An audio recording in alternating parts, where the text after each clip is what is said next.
You are listening to I Am Refocused Radio with your host, Shamaya Reed. This show is designed to inspire you to live your purpose and regain your focus. And now, here's your host, Shamaya Reed. Hey, this is I Am Refocused Radio. We are here once again with another bonus show. And today we're talking to the author of Shot Down. And Shot Down was a book that is #1 on Amazon. It's all about the amazing story, the true story, the pilot Howard Snyder and the crew of the B-17 Susan Ruth. I want to welcome Mr. Steve Snyder to the show and say, how are you doing today, sir? I'm doing great. Thanks. Appreciate it. Appreciate you having me on your show. And sir, before we get into the story of the amazing piece that you wrote for your father, Howard Snyder, tell us a little bit about yourself and growing up. Okay. Well, I was born in Pasadena, California. I was raised and lived in Southern California my entire life. I went to school, graduated from college at UCLA. When I was at UCLA, I was the classmate of Lou Alcindor, Kareem Abdul-Jabbar. So that was a fun time to be at UCLA when they had those great basketball teams. And then I had a 40-year career in sales and sales management. The last 36 was working for a company called Vision Service Plan, VSP, which provides vision care as an employee benefit that corporations offer their employees to cover eye exams, glasses, and contact lenses. I live in Seal Beach, California, which is about 40 miles south of Los Angeles. And I retired from VSP in 2009, and that's when I had the time to really delve into my dad's war history in more detail and start doing my research. And the story about your father, he was missing in action for 7 months. And what's amazing about the book is that you gather all these details. And as you travel around the country and you meet the different readers who are fans of your piece, what was some of the feedback that you have gotten over this time thus far as you meet the readers who are reading your book? Well, the response has really been terrific. I am really humbled by it, but it's such an amazing story. The book's kind of like almost two books in one. One's the story of my dad and his crew, and it's just not about my dad, but it's about what happened to each member of the crew and about all the Belgian people that risked their lives to help them. And that reads like a novel, even though it's all based on firsthand testimony. What I added to it, and then kind of the other part of the book, I added a lot of historical information and anecdotes about and surrounding World War II to put the story into context and give it background. The things I hear from readers, is, as far as the story, a lot of them say it should be made into a movie, and I'm working on that. We can talk about that in a minute. But one of the things that's really gratifying that a lot of people I run into, tell me that they don't know hardly anything about their veteran, whether they're a son or a daughter or a niece or a nephew or a cousin or what have you. Because most of these guys who fought in World War II never talked about the war. I'm really fortunate that I know so much and just minute details about my dad and his other members of the crew. I'm really blessed and fortunate that I've been able to gain all that information from various sources. But a lot of people say by reading my book, they get an appreciation for what their 8th Air Force veteran went through, because the book talks about what flying combat missions over Europe was like, what life was like on the air base, what life was like in London and England at the time. So it gives them a feel for what their veteran went through and a better appreciation for what their veteran went through, even though they weren't able to talk to him. So that's one thing that's very gratifying. And one thing about the whole process, I know on your website, if people want to go to SteveSnyderAuthor.com, you have a section where you can see your father, and you have series of photos and documents that kind of detail his life in the service. How exciting was that for you to be able to have access to those materials? Oh, unbelievable. There's over 200 time period photographs in the book, so you can visualize everything you're reading about. And a lot of the pictures were taken by Belgian people during the war in 1944. And a lot of the Belgian people that helped my dad, hid my dad from the Germans, sent pictures to him after the war. And then two Belgian gentlemen, researchers, gave me lots of pictures, unbelievable pictures that, are from so long ago. I probably wouldn't have written the book if it wasn't for these two Belgian gentlemen, Dr. Paul Delahaye and Jacques Lelot. They were young boys during the war, and they were greatly affected by it. They saw firsthand the atrocities committed against their family and friends by the Nazis, and later in life, they became local historians, and they interviewed all these Belgian people and members of the Belgian underground about events that took place involving my dad and his crew, and they documented their testimony. And they gave me unbelievably detailed information about events that would have been lost forever without their dedicated research. So I owe them a huge debt. And when you see how this has impacted the military community, what's the main thing that you always will hope that people get from your book and that story with your dad and his crew? Well, there was no other event in history that affected more people than World War II. Every country was affected by it. 60 million people died. Millions more were wounded. Millions more were left homeless and displaced. It changed the course of the world forever. And the brave young men who fought and died for freedom, to me, are the greatest generation. And their sacrifice must never be forgotten. And it's our duty to remember. So that's what I'm trying to achieve when I go out and make presentations or speaking engagements. And I hope that's what the book gets across. And speaking of speaking engagements, do you ever visit schools and turn this into an educational piece opportunity as well? I have gone to schools and spoken before different age groups, but a lot of people ask me if I do that, and I'm always open to do it. But I haven't been asked that often to go to schools, because really, we need to remember the air war over Europe. We need to honor the men who fought it, and we need to educate the public about it, especially the younger generations. So, that's, and I would like to have more of an opportunity to get in schools to do that. But most of my speaking is to various organizations. And with those organizations and those events, do you find a younger generation turn out in those type of atmospheres? Not so much at my speaking engagements, but I do when I travel all around the United States going to air shows, signing copies of my book.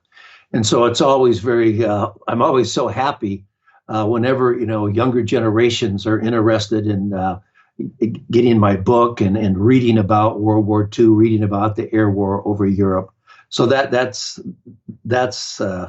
really a fun thing. And whenever I always take a picture of me with a youngster and then put it on my website to show people that, there are younger generations that are interested in learning about this and keeping the memory alive.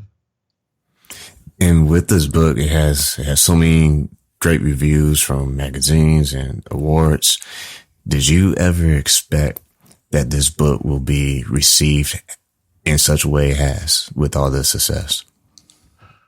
Well, I really didn't know what to expect. Being an independent author, trying to get exposure is a real challenge for anybody who's not famous. And to get any exposure, you have to be a celebrity, because then you get on TV shows or radio shows, and newspapers write articles about you because you're famous. But to be an independent author, you really have to work hard on it, and contacting different organizations, reviewers, magazines, getting out in the public to get your book known, because no matter how great a book is, if people don't know about it, they're not going to be able to read it.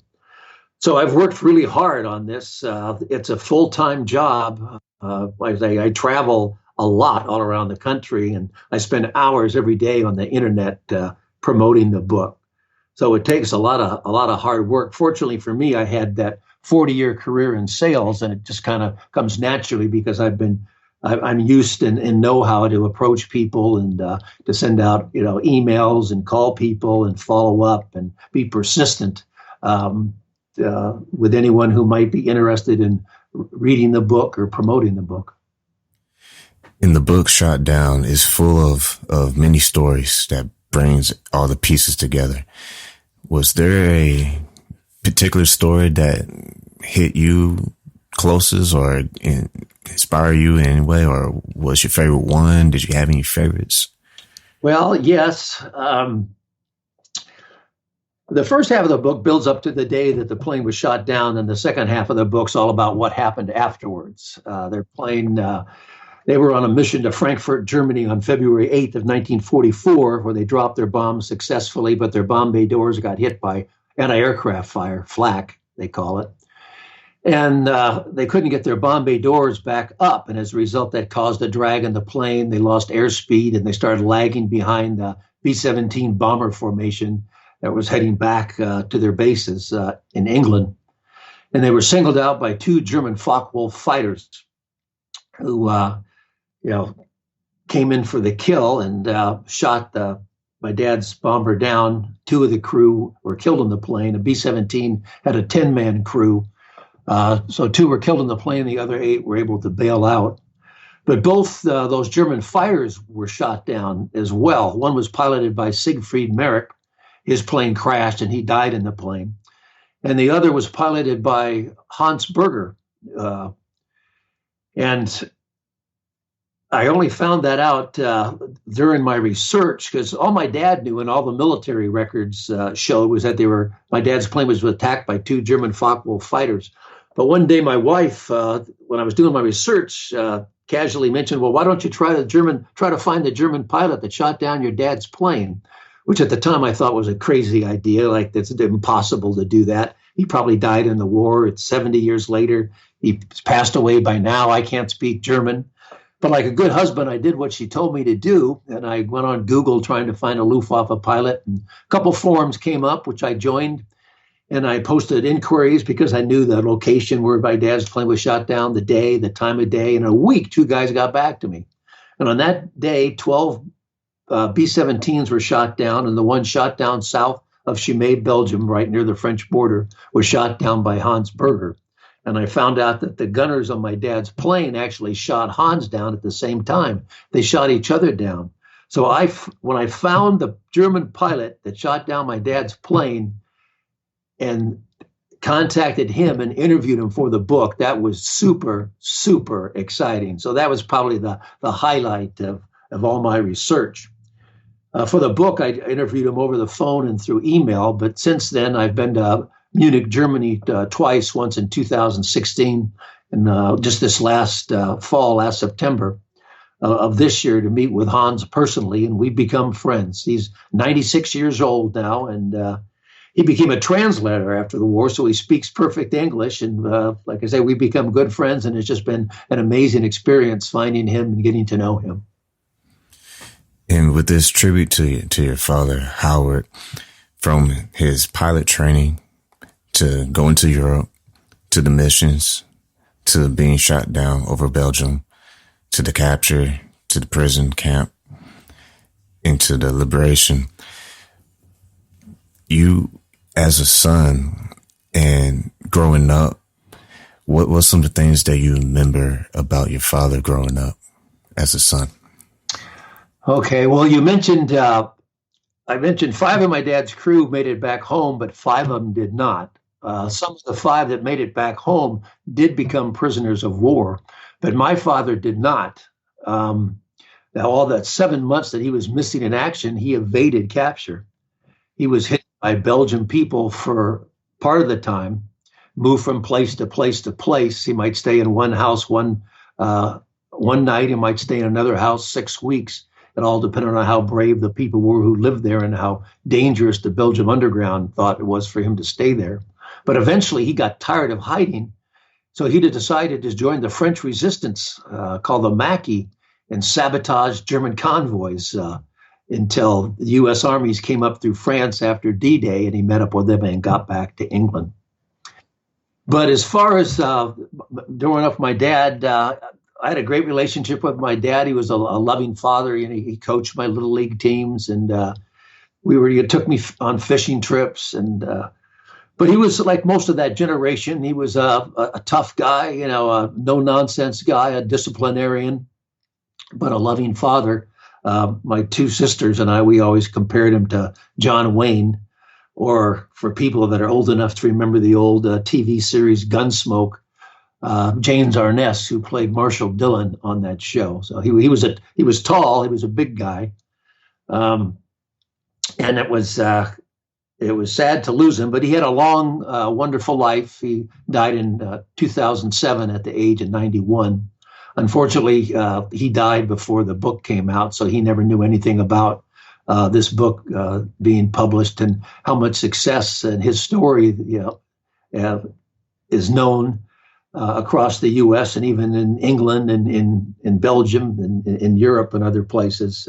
He would have been quite surprised and quite pleased about that. But he's hopefully he's down. He's looking down and smiling. It's definitely a special piece of history that I'm sure everyone would be proud to read. Now, speaking of that, for readers out there who haven't yet read the book, I want y'all to definitely go to Amazon, or you can go find out more information to stevesnyderauthor.com and find out how you can get this book. But for readers, what's one thing that you hope that they take away after reading this? I guess that the takeaway and what I want people to gain from the book is an appreciation for what those guys went through during World War II. There was no other event in history that affected more people than World War II. 60 million people died. Millions more were wounded. Millions more were left homeless and displaced. It changed the course of the U.S. and the world forever. And the brave young men, these guys were only like in their late teens and early 20s, a lot of them just out of high school. They fought and died for freedom, gave their lives, and their sacrifice must never be forgotten. It's our duty to remember. So I want people to remember the air war over Europe, to honor the men who fought it, and I want people to be educated about what took place, especially the younger generations, because World War II, happened 75 years ago, and so it's fading in people's memories, and don't want that to happen. It was the greatest conflict in the history of mankind. And with that said, we want to definitely give shout outs to any veteran out there or active military personnel. Thank you all for your service and what you do for the United States of America. Got to get that out there. Amen. And speaking of that, there's a lot of people who go into the military, BMT, basic military training. What's something that they can really take from this book as well, being, new in the military? Well, I think that they can get an appreciation. They're going through this. They're involved in it. If they get, activated and called up to go overseas, they can be in a conflict. It just kind of might, I don't know if reassure them is the best word, but, there's been people before them that have gone through this, faced these trials, the danger, the death, the horror of war, and they're not alone. So, and also, to gain some of that history that they're continuing by serving in the military. That's awesome. And when you are seeing the growth of the book and how it is making an impact in the world of readers, you also do events where you get to travel and meet people. Do you have any near dates in the future where you might be going somewhere to interact with more people? Oh, yeah. There's on my website, which you mentioned, stevesnyderauthor.com, there's a little tab that says schedule, and I list all my events on there. There's a few events listed now for 2020, but I start adding them a lot as the year goes on. If anyone goes on there, you'll see, if you look down like for 2019 or 2018 or previous years, you can see that all the things I do. As far as coming up, now that we're getting into winter, everything slows down a great deal, So I just came back from a presentation I made in New Jersey, but I'm kind of have a lull here, some free time, which I need because I've been traveling so much.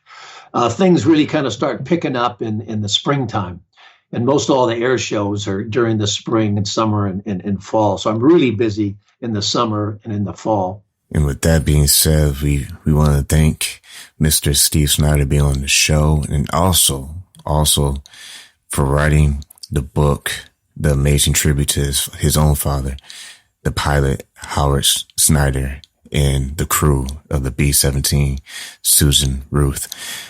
Before we let you go, is there anything you'd like to tell the audience? Well, I think we've done a pretty good job of covering things. It's just been a wonderful experience for me. It's changed my life. I retired and thought I was just going to be living a life of ease, I guess. Sleeping in, taking walks, naps, doing reading, and since writing this book, it's totally changed my life. It's my passion, and it's as I mentioned, it's a full-time job, a full-time endeavor, but one that I love doing because of my passion in telling the story of these guys who, gave all during such a horrible time. A lot of people don't realize that at the beginning years of the war, it was really in doubt whether the Allies were going to win. Germany and Japan were winning the war the first 2-3 years.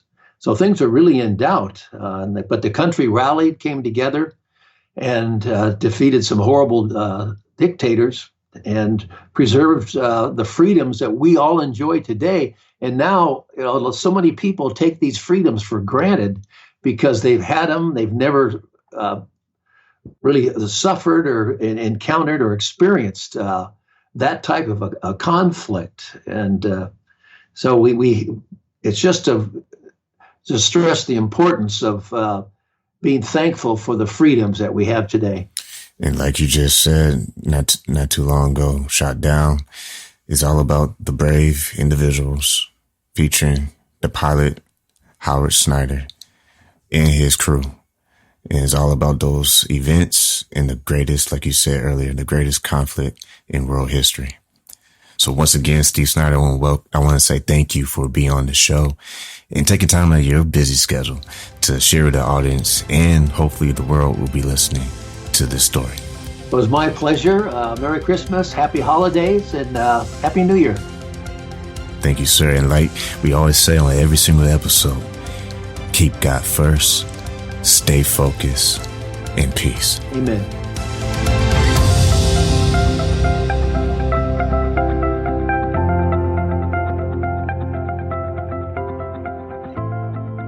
This is Gene Hildebrand with Engage SA. For a comprehensive listing of Christian events in San Antonio each week, check out the Engage Christian Calendar. The calendar is distributed via email each week to about 700 subscribers, absolutely free of charge, as a ministry to the San Antonio Christian community. To subscribe, go to Engage SA on Facebook and click the button for email list. Or you can find the calendar posted on Engage SA as well as 17 other group sites. I'm Gene Hildebrand. Engage. Hi, San Antonio. Need a barber? Visit our good friend Rico Rodriguez, the owner of Rockefeller's Barbershop in San Antonio, Texas, 1733 Babcock Road, and book your appointment today by calling 210-782-5188.